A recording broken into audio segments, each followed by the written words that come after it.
बेटा किधर हो? हालात बहुत खराब है, घर आ जाओ ना।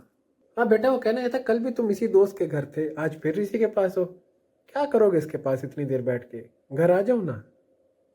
बेटा हम लोग सोने लगे हैं, दरवाजे भी तो बंद करने हैं ना।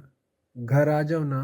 अरे बेटा आ गए तुम, इतनी जल्दी आने को थोड़ी कहा था, थोड़ा एंजॉय तो कर लेते। चलो आ गए हो तो अंदर आ जाओ ना। It's the motherfucking Eagle Double G. Snoop Dogg.